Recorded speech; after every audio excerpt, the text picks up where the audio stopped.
Hey y'all, hey, it's your girl Ronnie Dior, and I am going to take a moment and stop right here.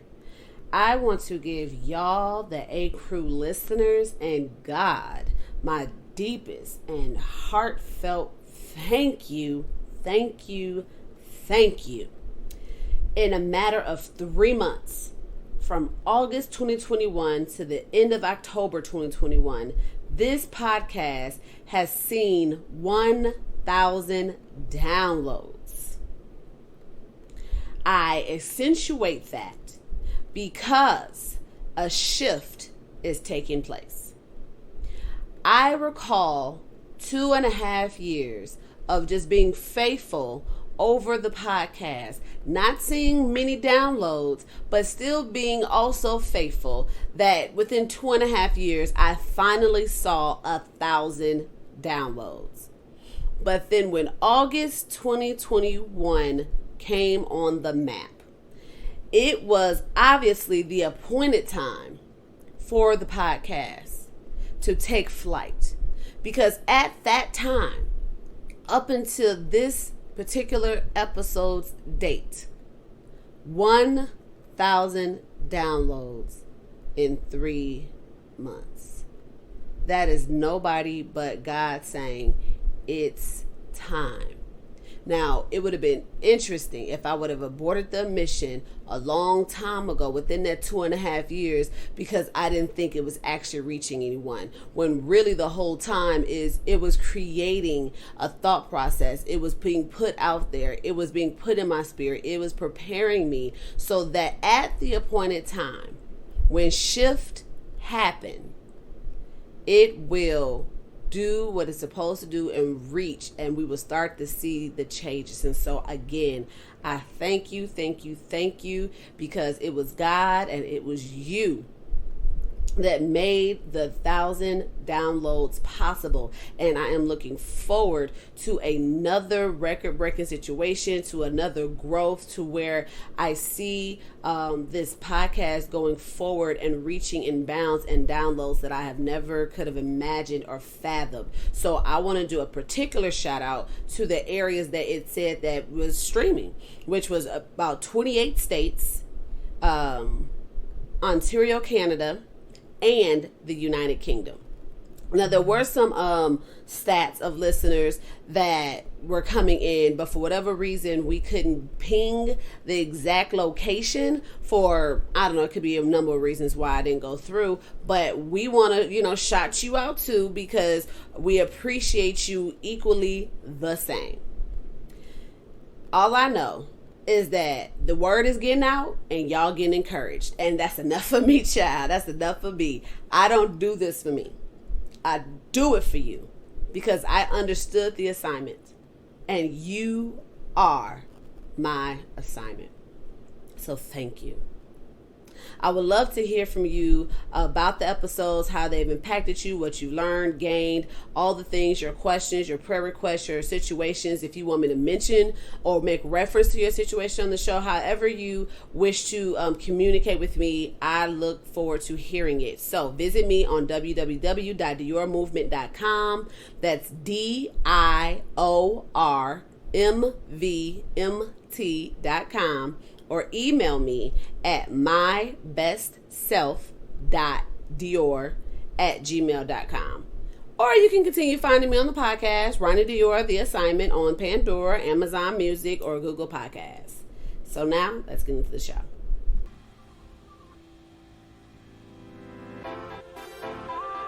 Welcome to The Assignment Podcast, where your host is Ronnie Dior, a licensed mental health therapist. Be ready to laugh, to be inspired, and to take plenty of notes as she provides this great wisdom. Grab your pen, your paper, and tune in for the show. Welcome.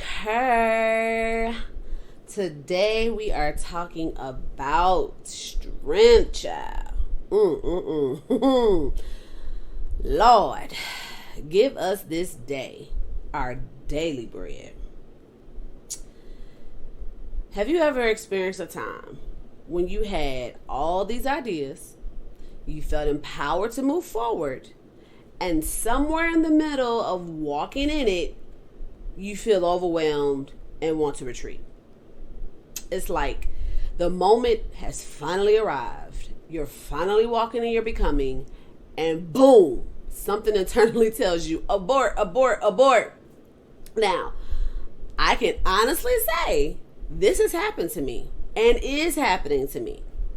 I had a season when I was not practicing self-care, and because of that, I experienced burnout and client fatigue. Now, we all may know what burnout is, when you overwork yourself and you don't take any time for yourself, pour into yourself, your sleep habits are all off and all over the place and stuff like that. But client fatigue, I am a therapist. So as it pertains to client fatigue is when you are emotionally drained and can no longer empathize with your clients. You become withdrawn in session, and you start, unfortunately, having a lack of interest for the whole therapeutic process. You literally are literally burnt out directly or specifically in the area of where you're actually working. And this is a real thing for mental health therapists. It may sound harsh, but it's human. You have to picture this. As therapists, we listen and assist people all day with balancing their emotions, their trauma, stress, anxiety, depression, etc. And if we do not take care and practice our own self-care, we can easily burn out and start experiencing client fatigue, in which some of us as mental health professionals, social workers, sometimes maybe doctors and psychiatrists, they start entertaining a career change. It's not really recognizable in that moment. They just need a break. They just need a little time instead of completely leaving the field. And that's not to mention after we have that whole day process of speaking with clients and being emotionally and mentally present. But then we have the notes section that we have to attend to. And if we service 10 clients that day, that's 10 notes that have to be done. And that's not 2-minute 10 notes. That's like 5 to 10 to 15, 20-minute notes, depending on the situation. So, eyes tied, boss. Eyes tied. Emotionally and physically. And that's what I experienced a couple years ago. And that level of burnout and client fatigue triggered some health issues as well. So now I'm at a place where I need to get my life. I am a therapist. I should know what I should be doing, which is the shameful, it's the shameful truth, but at the same time, they always say doctors are their worst clients. So are therapists. We know what we need to do, but sometimes we just get caught up in the constant movement of helping other people. So when I checked myself, because I wrecked myself, I became actively passionate about holistic self-care. That means attuning to my mental, emotional, physical, and spiritual well-being. Understanding that all of them need to balance in order for me to have a healthy well-being. So, what did that mean? Child, I took time away from everything. I shut everything down. The only thing I stayed connected to was the actual job. And because I had to, Amanda does not work, does not eat. Hello. So I had to stay connected to work. But I was safe with my clients, because I checked in with my supervisors and did all the things I needed to do to make sure that I was still being able to be healthy for my clients while being able to take the time for myself. So that means all the extra stuff that I was doing outside of work, I kind of pulled in closer to me, and really started being my own client, being my own patient. I also sought out therapy. Okay, get into that. It is okay for a doctor to see a doctor about their health, and it's okay for a therapist to see a therapist about their mental health. Come on, somebody, can I get an amen right there? So, during that process, I learned some good skills. What I did not take into account was that although these were good skills that I was learning, the process could potentially be negative in a later sense. So what do I mean by that? Because I definitely don't want to scare you off, child.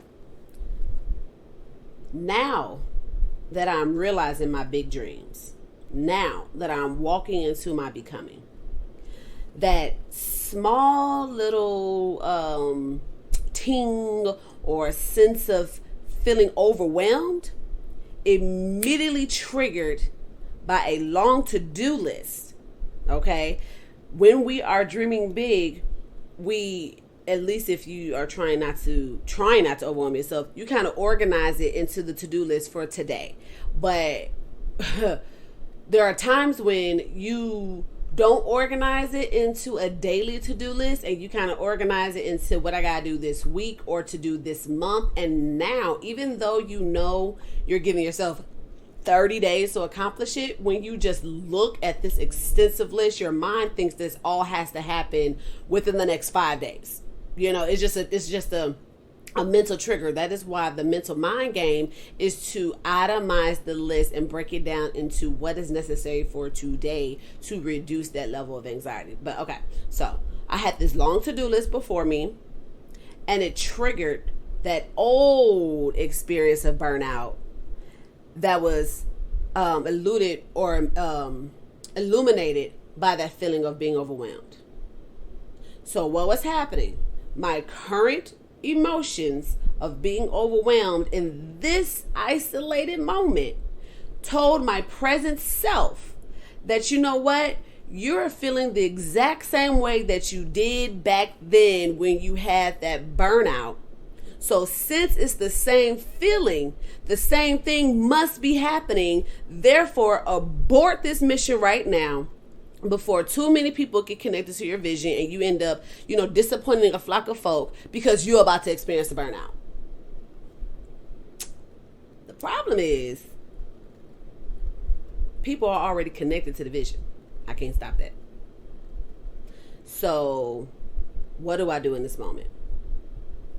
Well, the other problem is, although our emotions are helpers to keep us safe and alert, they misinterpret situations at times. When you experience a good, a bad, a ugly, a traumatic, a very exciting moment in life, it is filed away in your memory bank because an emotion is attached to it. Okay? So, an emotion or something, in particular, but usually it's because even if something in particular happens, an emotion still comes from that. So the emotion flags it and files it away under this particular memory. So in your present day, when that same emotion is flagged in the present day, it will connect with the previous time that same emotion was triggered and try to tell your present self that what happened before is getting ready to happen now. Now, let's process that real quick. That is a safety tool in some senses, because that lets you know evil lurks, something dangerous is about to happen, or something good is about to take place. It excites you, it prepares you. So to some degree, it's good. But in other instances, it makes you have a panic attack or anxiety, or it triggers old experiences and makes your mind think they are happening today, when that's really not the situation. This is an isolated event. And the thing in this moment is to remember your training. You went through that already. But what did you learn when you went through that? Right? I learned the things that I needed. So if a moment, an instance happened again, it'll help me stay on course. The question is, are you pulling away instead of remembering your training? Ask yourself, what did you learn the last time that happened that was intended to prepare you for now? We don't want to get caught up in the fact that our emotions are playing mind games on us. This is why when the emotion pops up and it tries to connect itself to a previous situation, you invite your mind to the party. Because if you don't invite your mind to the party to regulate whether this is a past experience or if it is a current experience, your emotions will take the reign and say, nope, it's the same thing as before, so go ahead and shut down now. And I know some of you have experienced that. So it's important to bring your mind into it and say, I remember when I was overwhelmed by all these things, but this is not a whole bunch of stuff happening right now. This is one thing. And to keep this one thing from snowballing into multiple things, let me go ahead and take a breather, step away, take a break, call somebody, regroup, revamp, whatever I need to do so that I don't abort, but that I process this properly and keep it separate in my present instead of my past and move forward. And what will happen? You will start reprogramming that past occurrence because now you're properly processing it in your present sense. And now this is new intel. This is new information that you're assigning to that past experience. So the next time in the future you feel that sense of overwhelming, your first mind is not going to say abort based on the past experience. It's going to say, this is what you need to do so that you don't overwhelm based on your most recent experience. So this is the process of how you reprogram your mind based off of your emotions when you invite your mind to the party. This is why as therapists we are always saying, do not move off of emotions because they lie sometimes. They misinterpret the situation. Your mind has to properly divide the present from the past, or you will stay stuck in the past and continue doing things based off of back then, thinking it's now. Now, I know I said a whole lot and you probably was like, dang, that just came for me. I feel attacked. But that's good because the whole point is to help us understand what we're doing so that we can do better. All right? So, when we have that abort moment because that feeling of overwhelm comes up and now we're afraid that we're going to experience that same burnout or that same shutdown, and now too many people are depending on me so I can't shut down like I did before, and now that adds even more stress. Hello? We got to consider one or two things are playing a role now. Okay? Because this also happens when we have that let's abort this mission process. Either you have become complacent in minimal work necessary to get the job done, or complacent in writing the vision that you forgot that this dream requires you to show up and do the work to realize the vision. So now we're dealing with a spirit of laziness. What I said when I said I didn't realize that the process could actually hinder me later, it wasn't the process of, is this a present fear or a past experience? It was the fact that I took time away. I took a long break. When you do that leave of absence, I mean, case in point, we just had a pandemic where everyone was shut in for months. All jobs were shut down. Well, not all jobs, because, the essential workers still had to go out there. Thank you very much. So big ups to you guys. And I consider the essential workers to be the hospital workers, the frontliners, and the people at the grocery store, and the Uber driver, and the DoorDash, because y'all had to keep us fed, and y'all also had to keep us healthy. Hello, somebody put some respect on all of their names. And the trash man. Child, y'all don't overlook the little things and don't do it. Don't do it. The pandemic has taught us better than that. But during the pandemic, we shut down for the most part. Jobs shut down for the most part. We were away from work for an extended period of time that when jobs opened back up, nobody wanted to go back to work. A small percent said, I need to get up in there. Why? Because we got used to not working. Some of us needed that shutdown because we were overworked. We were stressed out. We were tired. And we needed that time off. And while we were off, unemployment kept us, in a place where we was going to stay financially all right. So we all could at least empathize in this moment of what it feels like to be working, and then stop, and then struggle to go back, i.e., spirit of laziness. A much needed time off developed a spirit of laziness. So now, a simple phone call, researching or networking, meeting people, going out and having brunch with this potential business venture, or going out to this potential conference, or going to attend this whatever, becomes a task instead of something I want to do. I would rather not. Trust me, I understand. I not only am a member, but I'm the president. I've not only been there, I live there. Okay? And it cost me time, influence, and opportunity.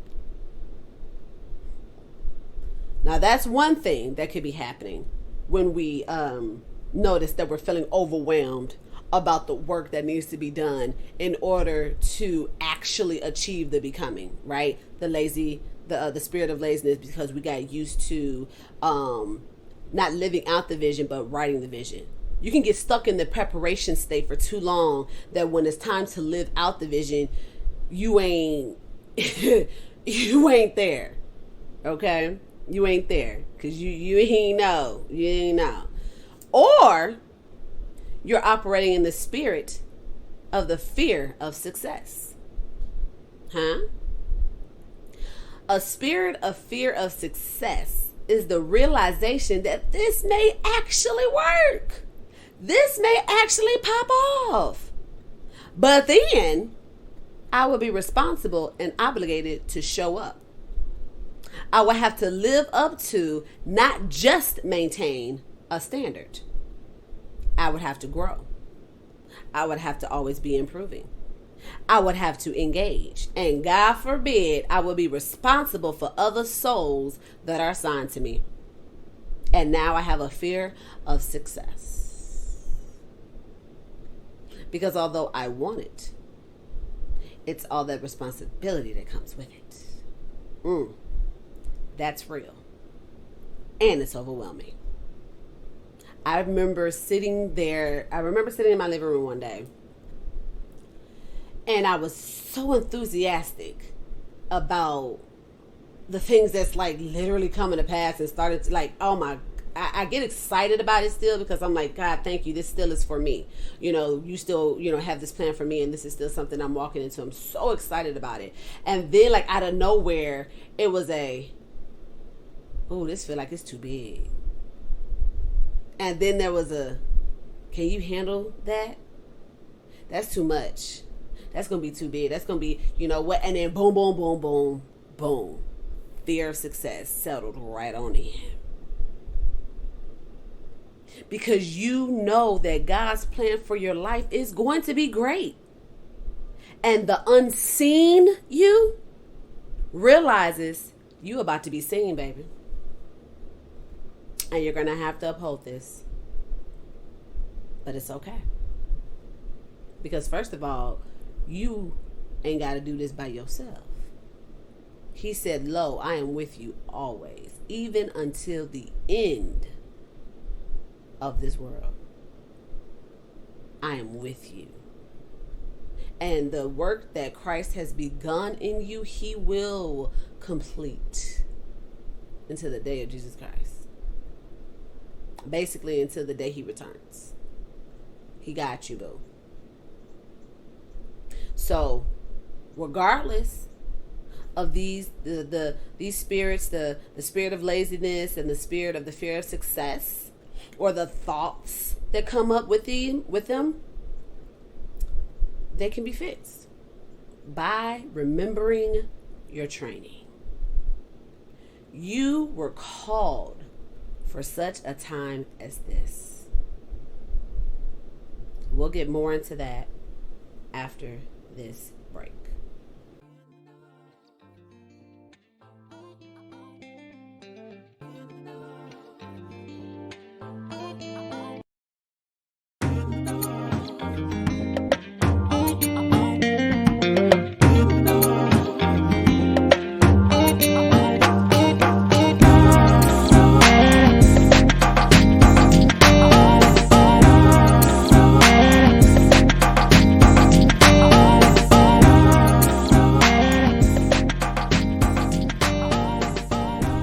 Welcome back to the show. So we left off talking about the fact that you were called for such a time as this. So you have to remember your training. You are going to go through shifts and changes.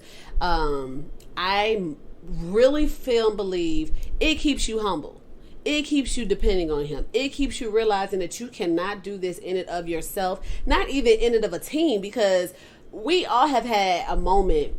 And I say that loosely because I don't want to claim everyone has. But in general, we all have that moment where we with a crowd of folks and still feel alone. We got a whole army with us and we still feel like we fighting by ourselves. We got a whole squad and it's still just, just me. So this is like, these moments are going to happen, but they're to strengthen you. Iron sharpens iron. It's supposed to remember your training because you were called for such a time as this. Your previous experiences, have equipped you on what to look out for now.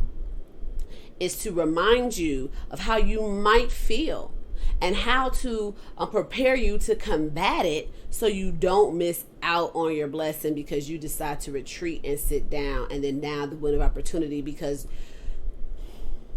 there was something that was brought to my attention by a pastor, and I can't remember who. I think it was Sarah Jakes Roberts, but I'm not 100% sure. But I do believe it was a woman. And she said, we can miss the opportunity. When God opens a window, when he opens a door, when he presents something to you and you're not ready to walk in it, I almost feel like Pastor Michael Todd said this now that I'm thinking about it. When he opens the door and presents the opportunity to you, there's a time frame on that. And if you ain't ready to walk in it, and then it shuts, and now you're ready to walk in it, it's over, bruh. You late, sis. You're going to have to catch it the next time around and pray that it comes back around. So we can't afford to abort. You are living in a war zone area of what's required of you versus your comfort level. The struggle is, I am comfortable right here, but I know more is required of me. To whom much is given, much is required. Just because you have not walked in your destiny yet does not mean much has been given.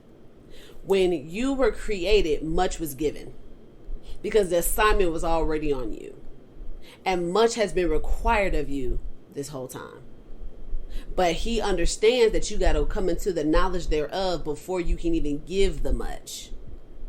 But still, to whom much is given, much is required. You can't dream big without thinking that big ain't gonna be required from you. Hello, lights.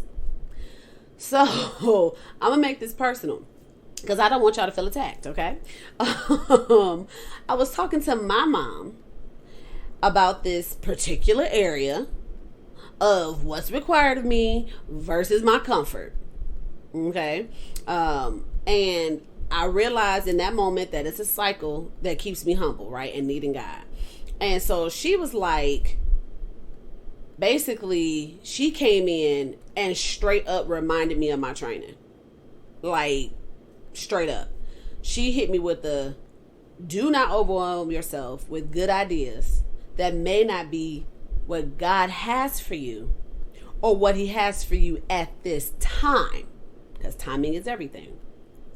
In all your ways, acknowledge him and let him direct what you should do or where you should go.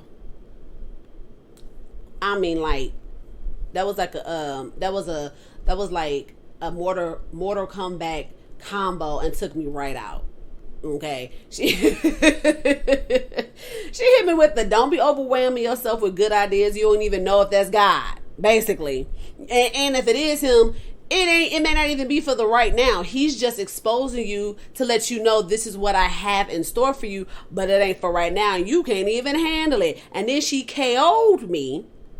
It was like a Scorpio, finish him. She KO'd me by saying all your ways acknowledge him and let him direct what you should be doing and when you should do it. And I was like,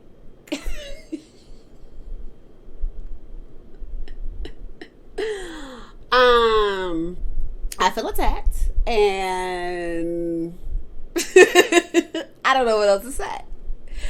But and no, she was not attacking me or being aggressive about it. It just hit. She reminded me of my training in 3 sentences flat. Okay? Flat. She came out the trunk on me. She said, we ain't got time for that. Nope. Let me encourage you in facts and truth. Hello. Okay? Let me encourage you with a reminder of what you should be doing in this moment. Because we ain't got time for you to be overwhelmed and start aborting this assignment. Now, see, that's good. It's about whoever it is connecting with that person that can go to the trunk on you even when. Huh? Instead of, well, you know, it's okay. You can go ahead and take a break right now. You can just stop for the next 2 years and just come back. Oh, we ain't got time. We ain't got time for that. You can take a little bit of time, but don't take too much time. Don't take too much. Hit them with the truth. I realized in that moment, I was overwhelming myself with good ideas without checking in with my CEO about whether we should move on them or not. Yes, they were good ideas. Yes, they could be profitable. Yes, they may be a part of the vision and what needs to happen. But did I consult with God, the CEO of my life? The CEO of this vision? He is the one that got it into operation and brought me into the business meeting and said, hey, you know, we thinking about moving on this thing and we need to know if you ready to take over this assignment because we want to put you as the project manager. See, this ain't my vision. I'm just a project manager over the vision. Hello, somebody get into it.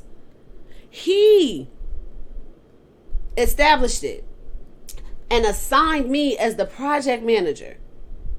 Huh? So what I have to realize and what I need you to realize is your gift will make room for you, but you don't have to jump into every room and call it your moment.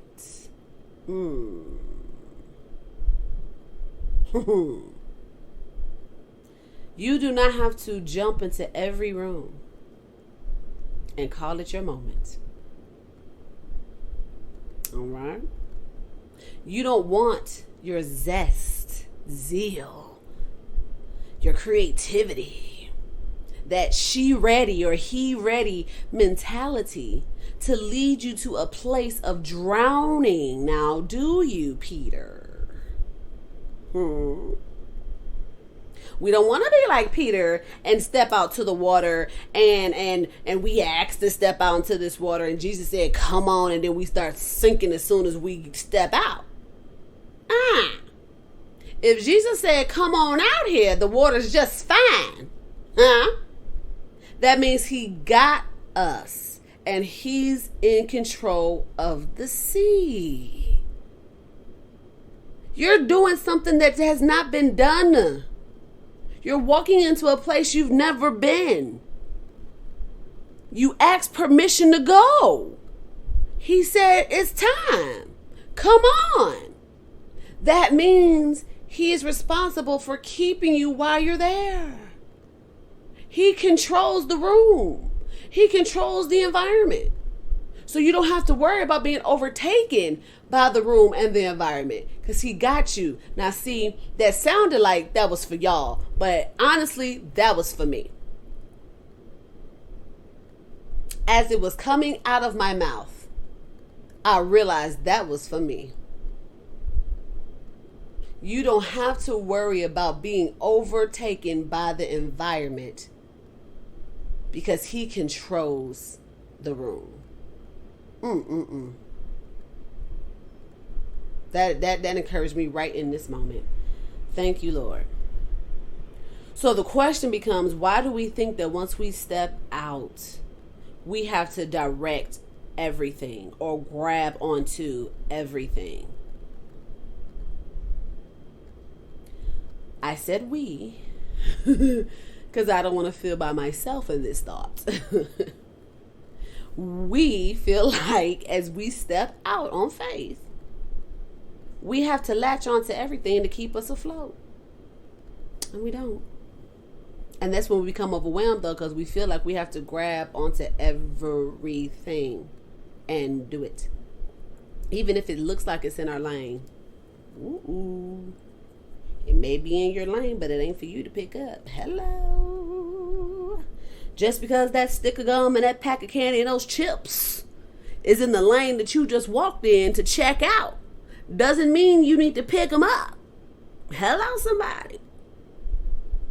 Hello. Because that same stick of gum and that same bag of chips was in an actual aisle that was particular to a bag of chips, particular to candy and chips, candy and gum. But you was not instructed to walk down that aisle. So don't get caught up when you find those items in the aisle that now you have to be in to check out. Look, we're going to help somebody today, child. If you were not directed to specifically and purposely take this venture and do this thing, but instead it just came up as you were along this path, you need to stop before you pick it up and say, I'm going to do this, and ask the Lord, did I miss this lane? And that's why you're bringing it to me so I won't forget it. Or is it a distraction? And I don't need to pick it up because it has potential to throw me off, and I don't really need it. All right? So, we don't have to grab everything. We don't have to be a part of every room. The part I want you to grab a hold to that hopefully will help you understand that the process of the spirit of laziness and the spirit of failure to succeed. I mean the fear of success. Sorry.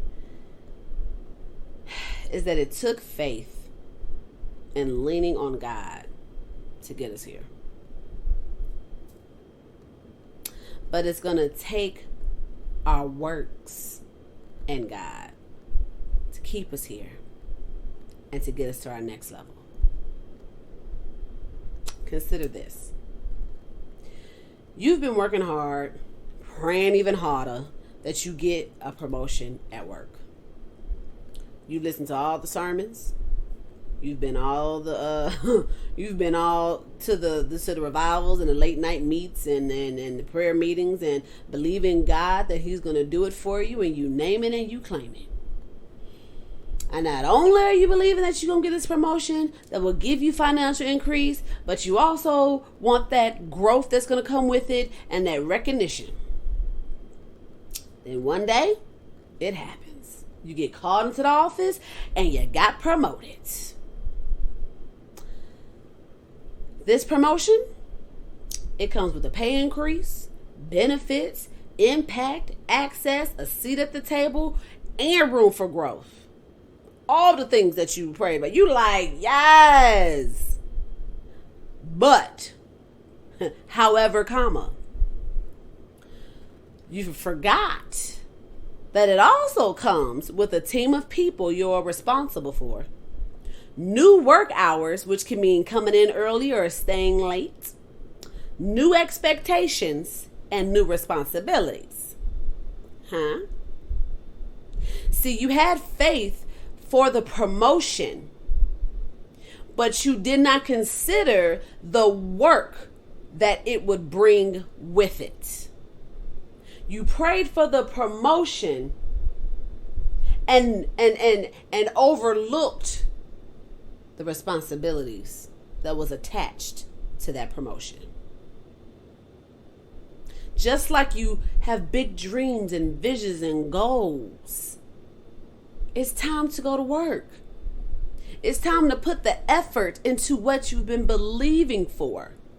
You cannot attain what you are believing for if you're not willing to work for the development and maintenance of it.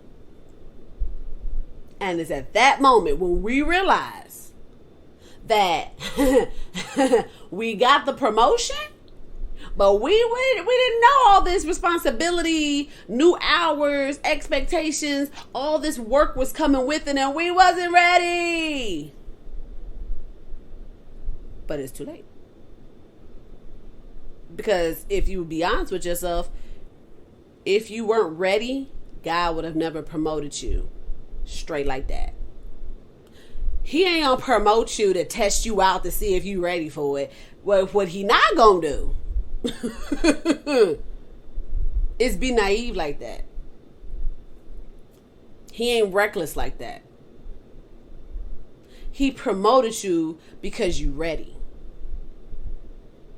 You just underestimated how much work it was going to take to maintain it.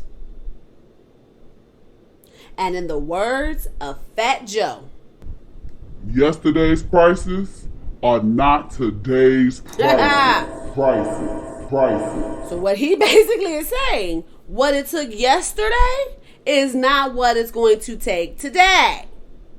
What it took to get here, your vision for the vision, a plan to execute, faith and audacity is not what it's going to take to claim here, which is execution of the vision, next level faith, flexibility in your plans, a humble spirit. You can't just stop at believing.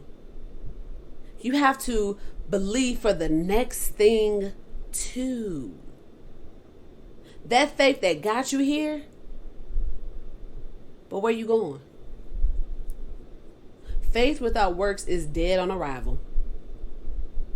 I believe enough to get here, but don't want to put in the work to elevate here.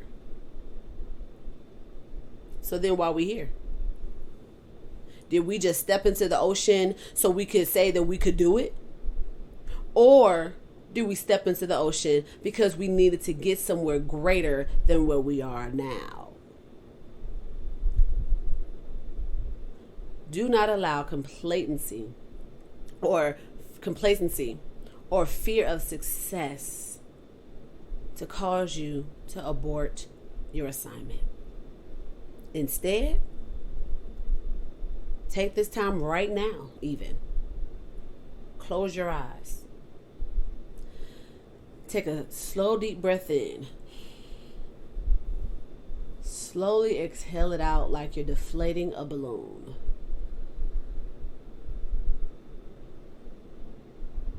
And then say these words following or with me. Our Father, who art in heaven, holy is your name. Your kingdom come. Your will be done on earth as it already is in heaven. Give me this day my daily bread. Forgive me of my sins as I forgive those who sinned against me. Lead me not into temptation, but deliver me from all evil. For yours is the kingdom, the power, and the glory, for now and ever. Amen.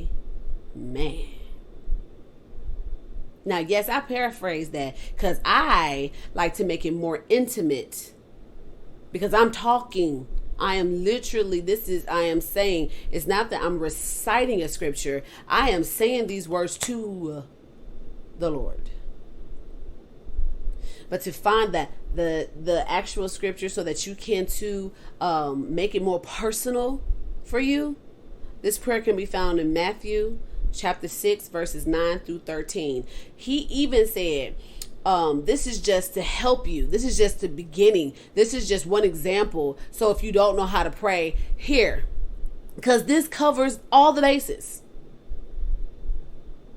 This is not the only prayer that you can pray, but if you need direction or beginning, here it is. But I say here, this is as your defense when you're having that moment of feeling overwhelmed by the assignment. I say this because as I began stepping out into my ocean experience, the Lord brought this prayer to my attention.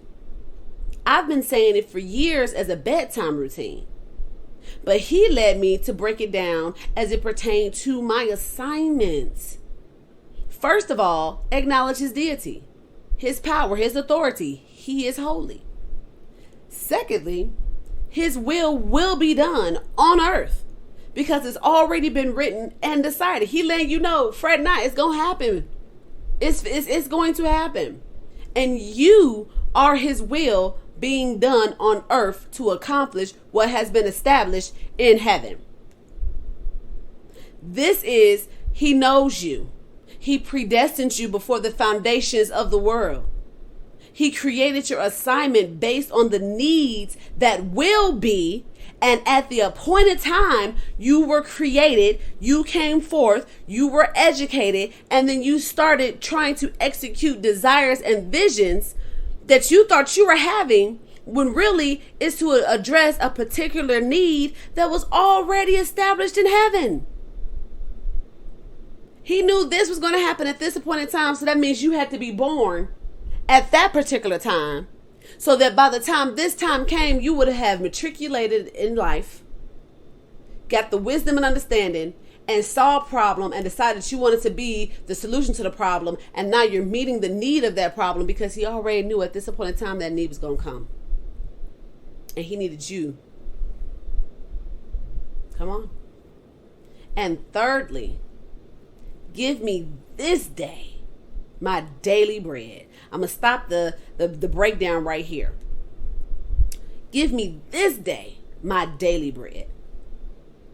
I don't know what I need for today. I don't know what will come my way today. So Lord, give me the strength that I need for today, the compassion, the wisdom, the knowledge, the words, whatever. Give me what I need for today. Today, you may not have the strength to execute this vision. God, give me the strength I need to just write this proposal. Give me the strength I need to just go to this board meeting. Give me the strength I need to make this phone call. You may not have the words for today. God, word my mouth with exactly what I need to say at the time I need to say it.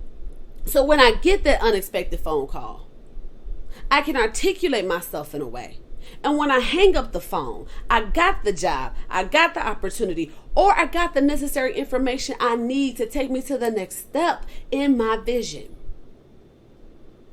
Daily bread is a direct, I don't want to say experience or happiness, because what I'm trying to say is the Israelites was wandering in the wilderness for 40 days. And it wasn't like they was just, running up on food. Okay. So the Lord had to give them manna every day. He literally had to give them daily bread. Literally. Or they would die because they had no food. It was given daily instead of in abundance. So that they can have some, leftovers the next day.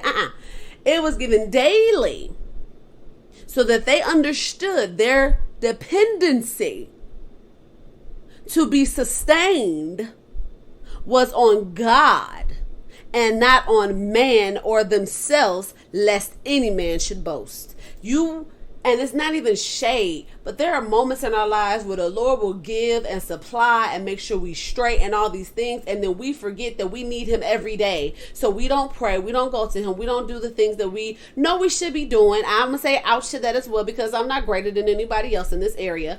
And so we start depending on ourselves to get us through the day. And it ain't even no shade towards God.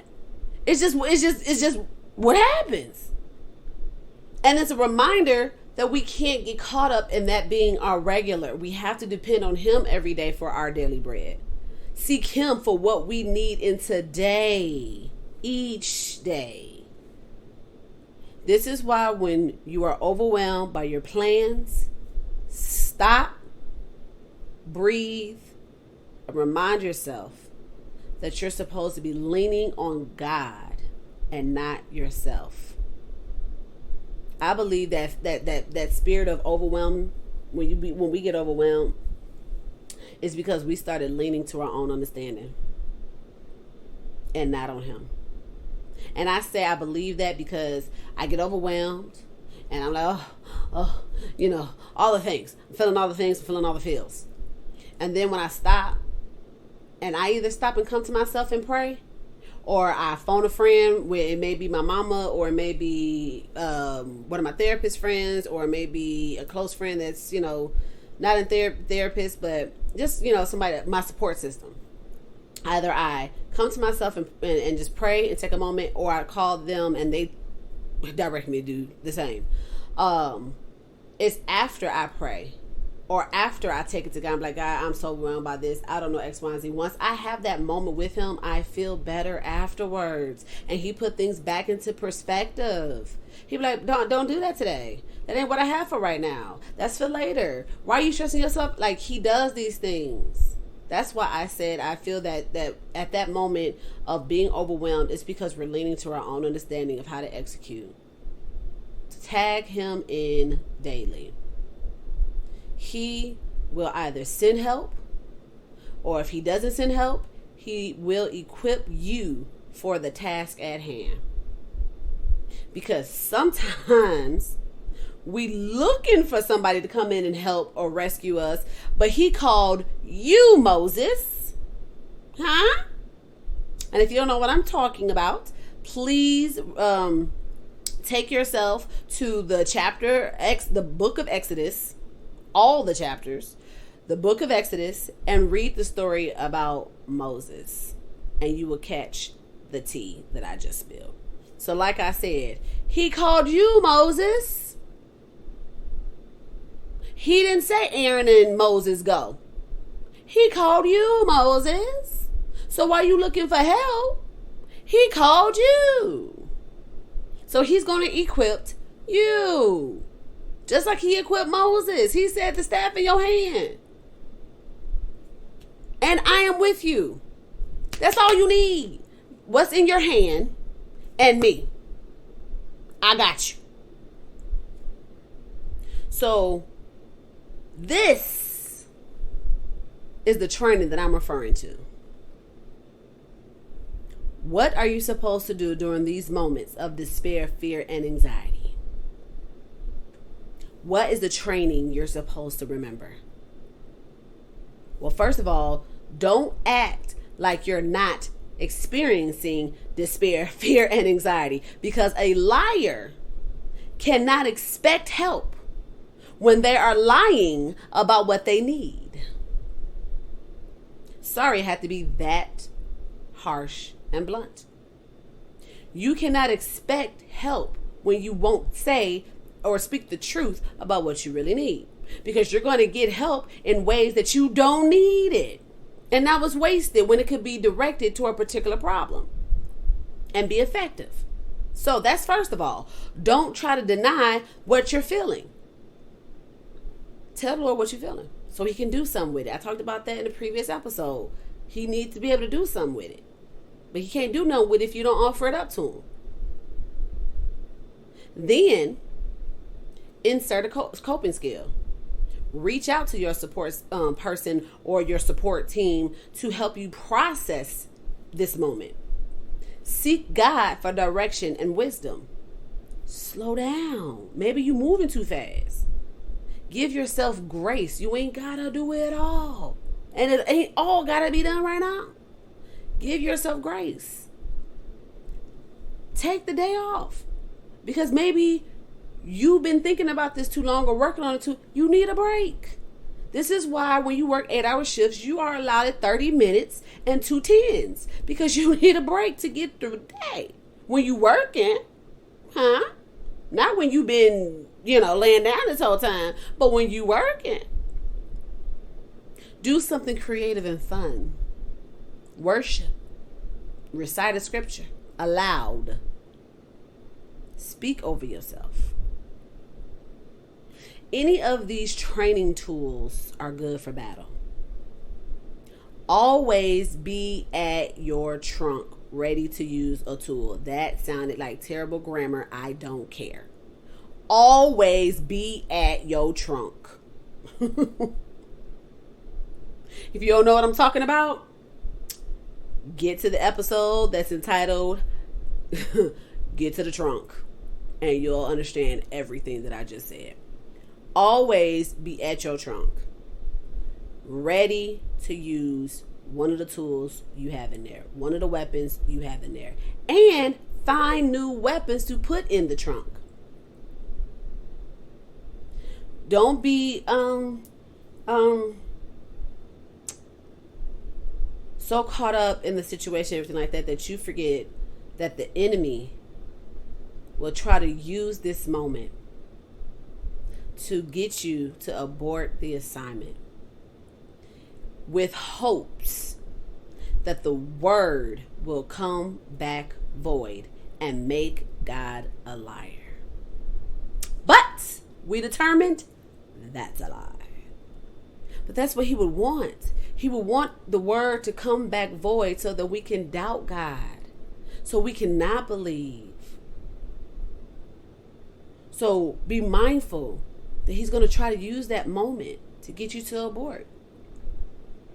But see, the beauty is, he ain't never going to determine that God's a lie, because God is not a man that he should lie, nor the son of man that he needs to repent. All right? Today may seem like you fumbled. Next week may feel like a setback. Next month may feel like a mishap, a sham, you lying. I know you lying. That may be all the next month for you. I know you lying. Don't sweat that. Because each day is the day the Lord has made. And he knows what lies in it. It's a day closer to the manifestation of his word for your life.